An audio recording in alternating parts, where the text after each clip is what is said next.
વેપારી વેલફેર એસોસિએશનની સતત સેવાકીય પહેલ।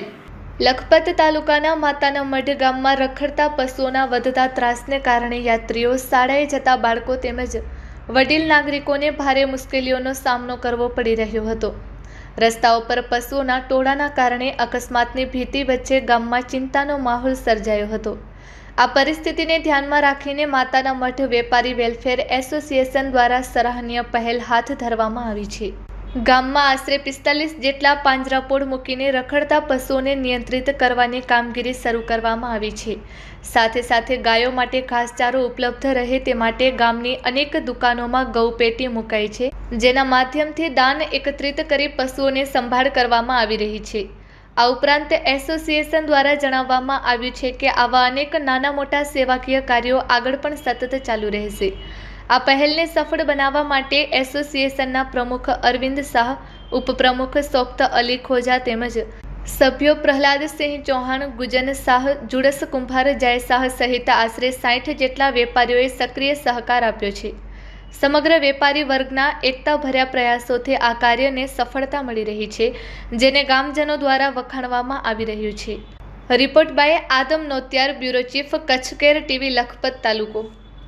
આજે માતાના મઢની અંદર જે અત્યારે ગાયોના ઘાસચારા માટે અત્યારે તમે તમામ માતાના મઢના વેપારીઓ જે અત્યારે જે સારું કાર્ય કરો છો, અવારનવાર તમારા કાર્યક્રમ તો ઘણા બધા સારા થયા છે, પણ અત્યારે જે તમે કાર્યક્રમ કરો છો, જે અત્યારે તમામ ગામ દુકાનો દ્વારા દાનપેટી રાખવામાં આવી છે, તો આ દાનપેટીનું મહત્ત્વ અને તેના સિવાય તમે ગૌશાળાના જે કામ કર્યા છે।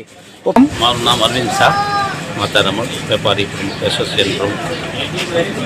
અને આજે ગૌ માતા માટે પેટી રાખેલી છે। આપણે ગૌ માટે ઘણી તકલીફ છે માતાના મઢમાં ચારોની। આજે તો આવી બાબત છે ને, અહીંયા આપણે બજારમાં રખડતા ઢોરો હતા, ઢોરો એટલે મતલબ ઢોરોમાં જે આપણા નંદી જે હતા એ બધી નંદીને બધે ગૌશાળામાં મોકલાઈ આપેલા હતી। અહીં બધા યાત્રિકોને થોડા પરેશાન કરતા હતા, એ હિસાબે અમે બધા વેપારી ભેગા થઈ અને નદીઓને બધી મોટી ગૌશાળાઓ છે આપણી ત્યાં મોકલાવી દીધા છે બધાને। ત્યાં પણ એ લોકો જે સંસ્થાવાળા છે એને સંભાળી દીધા છે। કેટલા નંદી તમે અહીંયા માતાના મઢમાં મૂક્યા છે? 32 ને 12 44 નંગ મોકલાવ્યા। 44 નંગ? વાહ ભાઈ વાહ વાહ। એનો બધું અહીંયાથી ટ્રાન્સપોર્ટ ને આ બધું ખર્ચ એક આપણા અહીંયા માતાના મઢ વેપારી એસોસિએશનની ભોગવી છે, અને બાકીનું પટેલ સમાજે પણ એમણે ફાળો આપે છે। અને આપણા કાસમભાઈ સરપંચ એમણે પણ થોડું પ્રોત્સાહન આપે છે।